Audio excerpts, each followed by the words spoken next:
गलतियां सबसे होती है। सफल होने के लिए गलतियों को ना दोहराना बल्कि गलतियां करना और हर गलतियों का अनुभव करना है। इसलिए जब आप कोई गलती करते हैं तो उस विचार से बाहर निकले, क्योंकि आप अतीत में तो वापस नहीं जा सकते और अब आप रो भी नहीं सकते, क्योंकि बीता हुआ अतीत कभी भी वापस नहीं आता। इसलिए हमें समय रहते समझना होगा कि हमें हमारे जिंदगी में क्या करना चाहिए और क्यों करना चाहिए, क्योंकि हमेशा याद रखें कि हमें गलती करने के लिए भी समय लगता है और हमारे गलती को सुधारने के लिए भी समय लगता है।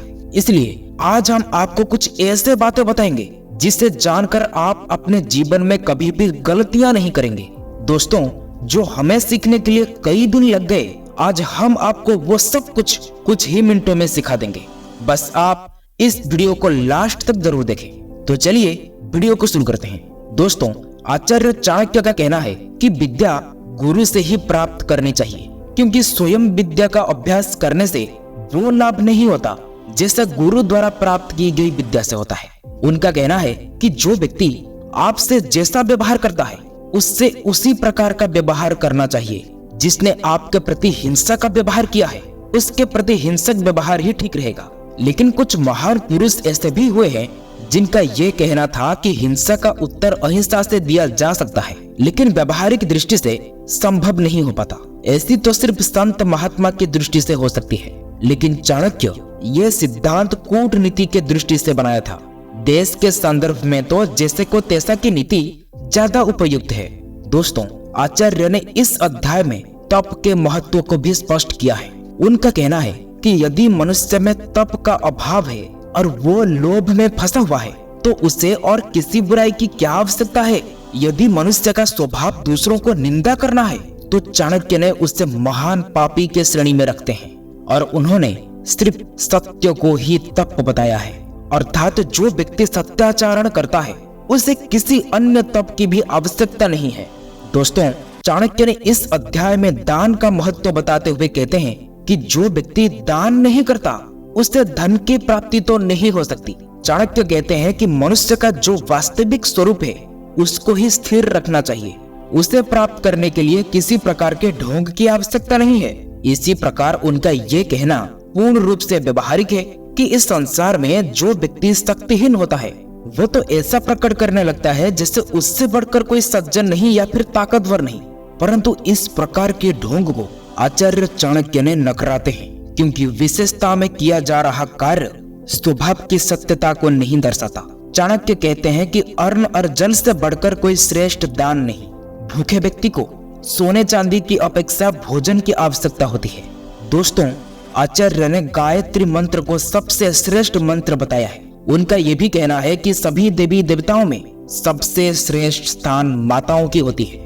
दुष्ट व्यक्तियों के संबंध में तो अनेक स्थानों पर उसके दुष्टता की वर्णना की गई है। दुर्जन अर्थात दुष्ट व्यक्ति सज्जनों को हर समय दुख देता रहता है। आचार्य कहते हैं कि उसके शरीर का कोई स्थान ऐसा नहीं जो दुर्जनता से रहित हो। उसका संग किसी भी तरह से क्यों ना हो, हमेशा हानिकारक ही होता है। स्त्री के संबंध में आचार्य चाणक्य जी का मानना है कि उसका कल्याण पति की सेवा से होती है। यदि वो अपनी पति की सेवा ना करके सिर्फ उपवास और दान आदि ही करती रहे तो भी उसका कल्याण नहीं हो सकता। उनकी ये विचार व्यवहार की कसौटी पर खड़े हैं। पति पत्नी का ये संबंध गृहस्थ की उन्नति का आधार है, क्योंकि इसी से ही तो परिवार में शांति बनी रहती है और दोनों के लिए परिवार ही श्रेष्ठ है। चाणक्य ने जहाँ दान के महत्व को बताया है वहाँ उन्होंने ये भी कहा है कि व्यक्ति की शोभा दान से ही होती है। साज श्रृंगार करके उसकी शोभा नहीं बढ़ती। सज्जनों के संबंध में उनका कहना है कि वे आपत्तियों से इसलिए दूर रहते हैं क्योंकि उनके मन में सर्वसाधारण के प्रति परोपकार करने की भावना रहती है। इससे उनके कष्ट अपने आप ही दूर हो जाते हैं और उन्हें अपने जीवन में किसी भी प्रकार की कमी नहीं रहती। वहीं पर सामान्य गृहस्थ के लिए आचार्य चाणक्य जी का कहना है कि यदि एक व्यक्ति की स्त्री पवित्रता है, कटु भाषण नहीं करती और उसके घर में किसी प्रकार की कोई कमी नहीं है और इसकी संतानें शालीन और विनय आदि गुणों से युक्त हो तो उसका घर घर नहीं स्वर्ग के समान है। ये तो सभी जानते हैं कि बहुत सी बातें पशु और मनुष्य में एक समान होती है, लेकिन उनमें भेद केवल धर्म के कारण ही होता है।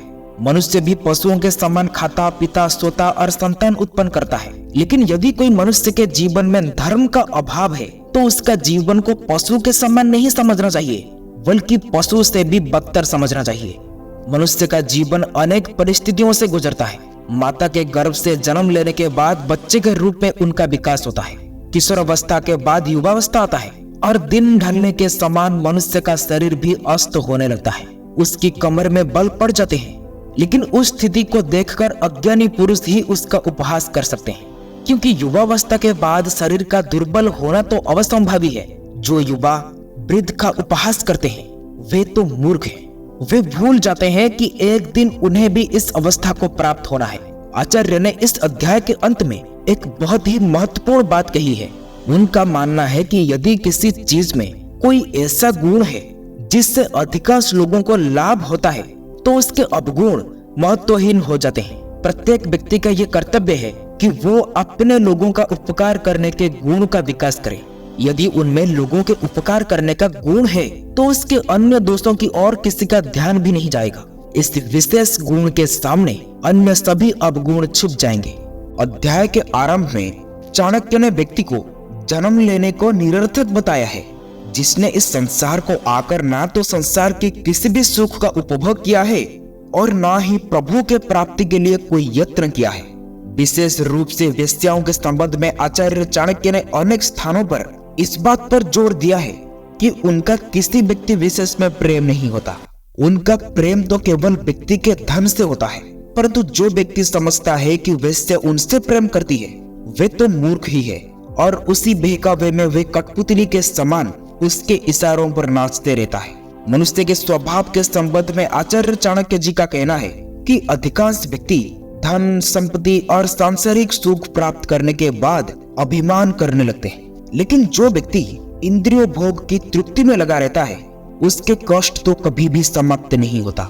और यदि स्त्रियां चाहें तो बड़े से बड़े तपस्वी व्यक्ति का भी तप को खंडित कर सकते हैं। इसी प्रकार जो व्यक्ति सदैव हाथ पसार करके मांगता रहता है उसका कभी सम्मान नहीं हो सकता। और जो बार बार दुष्ट व्यक्ति के संपर्क में आता है उसका जीवन भी सुखी नहीं हो सकता। दोस्तों, मर्यादा पुरुषोत्तम श्री राम का उदाहरण देते हुए चाणक्य कहते हैं कि जब व्यक्ति का विनाश का समय आता है तो उसकी बुद्धि ठीक से काम नहीं करती, वो भ्रमित हो जाता है। जिस प्रकार भगवान श्री राम ने सोने के मृग को पकड़ने के लिए उसके पीछे भागे थे, जबकि सभी जानते हैं कि सोने का मृग तो होती ही नहीं। श्री राम ने भी इस सत्य को भले भले जानते थे, फिर भी स्वर्ण मुर्ग के पीछे भागे। दोस्तों, मनुष्य की श्रेष्ठता किसी ऊंचे पद पर बैठने के कारण नहीं होते, वरन उसके गुणों के कारण होती है। यदि व्यक्ति में कोई अच्छे गुण नहीं है तो वो अत्यंत धनी होने पर भी उसका सम्मान नहीं होता। इसी प्रकार मनुष्य के गुणों के संबंध में चाणक्य ने एक महत्वपूर्ण बात कही है। उनका कहना है कि गुणी वस्तुतः उसी को समझना चाहिए जिसके गुणों की प्रशंसा दूसरे लोग करते हो, क्योंकि अपनी स्वयं प्रशंसा करने से मनुष्य कभी बड़ा नहीं बन जाता।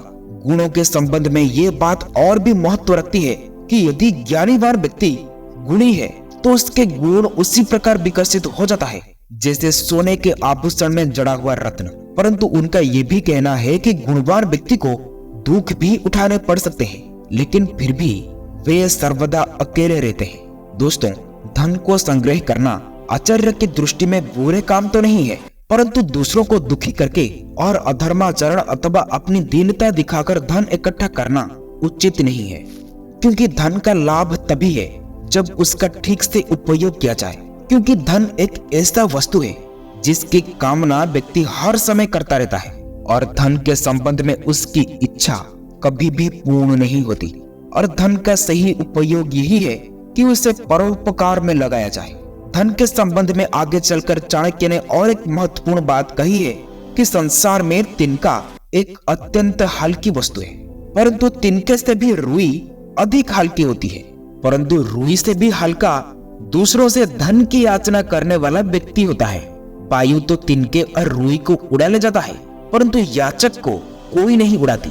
इसका कारण संभवतः ये है क्योंकि वायु को भी डर लगता है कि याचक उससे कुछ मांग ना सके। दोस्तों, इस प्रकार आचार्य ने याचक व्यक्ति को सबसे अधिक अपमानित व्यक्ति माना है। क्योंकि कुछ लोगों तो हर समय हर स्थानों पर अपनी दारिद्र होने का प्रमाण दिखाते हैं, लेकिन इस प्रकार के स्वभाव वाले व्यक्ति किसी से भी दो मीठी बातें करने से भी कतराते नहीं, जबकि मीठी बातें करने में किसी प्रकार का मूल्य चुकानी नहीं पड़ती। लेकिन इस संसार में मनुष्य को अनेक कटु अनुभव होते हैं। दोस्तों, प्रिय वचन और सज्जनों की संगति तो ऐसी बातें हैं जिससे इस जीवन में सब कुछ हासिल किया जा सकता है और उसके साथ साथ असीम शांति भी प्राप्त हो सकती है। आचार्य चाणक्य का कहना है कि विद्या मनुष्य के कंठ में रहनी चाहिए। पुस्तकों में लिखी विद्या से काम नहीं चलता, इसी प्रकार वो धन भी काम नहीं आता जो दूसरों के पास होता है। अगर धन को अपने काम में लाना चाहते हैं तो मेहनत कीजिए और अपने दम पर धन कमाएं और उसे अपनी काम पर लगाएं। दोस्तों, आज के लिए इतना ही। वीडियो अच्छा लगा हो तो शेयर, सब्सक्राइब, लाइक जरूर करें। फिर मिलेंगे अगले वीडियो में। तब तक के लिए आप अपना ख्याल रखें।